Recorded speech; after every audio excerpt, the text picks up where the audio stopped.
Praise the Lord. இயேசு கிறிஸ்துவின் நாமத்தில் அன்பின் வாழ்த்துக்கள். நல்லா இருக்கீங்களா? இந்த நாளிலும் கூட தொடர்ச்சியா நம்ம பார்த்துட்டு இருக்கிறோம்.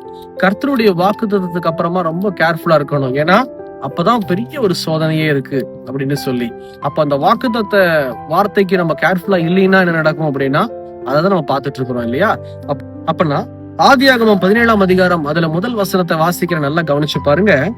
ஆபிராம் 99 வயதான போது கர்த்தர் ஆபிரகாமுக்கு தரிசனமாகி, நான் சர்வ வல்லமையுள்ள தேவன், நீ எனக்கு முன்பாக நடந்து கொண்டு உத்தமனாயிரு. ஏன் இந்த வார்த்தையை இவ்வளவு தூரம் கட்டளையிடணும்? நல்லா யோசனை பண்ணி பாத்தீங்களா? நேத்திக்கும் முந்தா நேத்தும் பார்த்தோம், ஆபிராம் கர்த்தருடைய வாக்குத்தத்தத்துக்கு செவி கொடுத்து கேட்டும் கூட தன்னுடைய மனைவியினுடைய சொல்லுக்கு கீழ்ப்படிந்து அந்த அவங்க வார்த்தைக்கு செவி கொடுக்கும் போது தவறு நடந்தது. இந்த தவறுனுடைய விளைவுதான் இவ்வளவு ஆசீர்வாத குறைவுக்கு பெரிய காரணம். ஏன்னா 75 வயசுல கர்த்தர் ஆபிராமுக்கு வாக்குத்தத்தம் பண்றாரு, நான் உனக்கு குழந்தைய கொடுப்பேன்னு சொல்லி. 86 வயதுலதான் ஆபிராமுக்கும் ஆகாருக்கும் பிறக்கிற குழந்தை இஸ்மவேல். ஆனா இங்க ஆண்டவர் பாருங்க, 99 வயசு வரைக்கும் ஆண்டவர் வெயிட் பண்றாரு ஆபிராமுக்கு குழந்தை கொடுக்கறதுக்கு. ஏன் இவ்வளவு தாமதம்? 100 வயதுலதான் ஆபிராம் குழந்தையை பெற்றுக் கொள்ளுகிறாருங்கிறது எல்லாத்துக்கும் தெரியும்.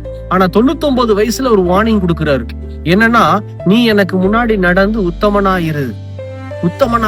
அப்போ ஆண்டவர் நம்ம கிட்ட என்ன எதிர்பார்க்கிறாரு தெரியுமா? கர்த்தர் ஒரு வாக்குத்தத்தம் கொடுத்தா அதை நிறைவேற்ற வல்லமை உள்ளவர். ஆனா அந்த வாக்குத்தத்த வசனத்தை நாம் பூரணமா பெற்றுக்கொள்வதற்கு, அவருடைய வாக்குத்தத்தங்களை சுதந்திரித்துக் கொள்வதற்கு நமக்கு உண்மையா இருக்கணும்.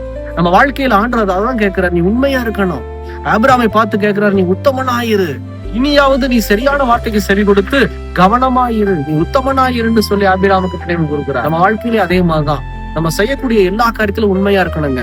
முடிஞ்ச அளவுக்கு நீங்க உண்மையா இருக்கணும். அதுதான் ஆண்டவர் எதிர்பார்க்கிறார். கொஞ்சத்துல உண்மை உள்ளவனுக்கு தான் அநேகத்துக்கு அதிகாரியாக மாற்றுவேன்னு சொல்றாரு. நம்ம கொஞ்சத்துல கூட உண்மையா இல்லைன்னு வச்சுக்கோங்களேன், கர்த்தர் நமக்கு எப்படி வாக்குத்தத்த காரியங்களை நிறைவேற்றுவார்?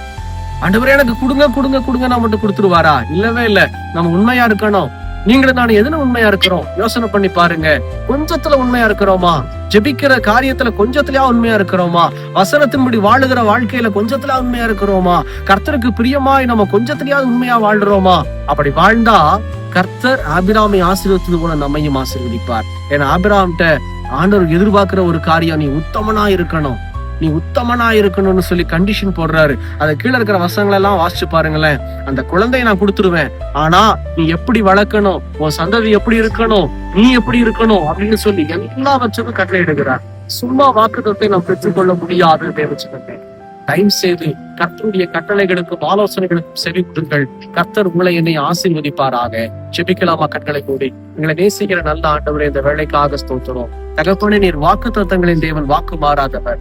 ஆனா ஆண்டவரே, இந்த வாக்குத்தத்தங்களை சுதந்திரித்துக் கொள்ள நீர் தருகிற கட்டளைகளை, ஆலோசனைகளை தகப்பனே நாங்க ஒருபோதும் தட்டி கழிக்காதபடிக்கு அதுல நினைவு கொண்டு சரியாய் நடக்க கர்த்தர்களுக்கு கிருபை தாரும். இயேசுவின் நாமத்தில் பிதாவே, ஆமென், ஆமென். கர்த்தர் உங்களை என்னை ஆசீர்வதிக்க வல்லமையுள்ளவராக இருக்கிறார். வாக்குத்தத்தங்களுக்கு செவி கொடுங்க, அவருடைய ஆலோசனையின்படி நடங்க. கர்த்தர் உங்களை ஆசீர்வதிப்பாராக. God bless you.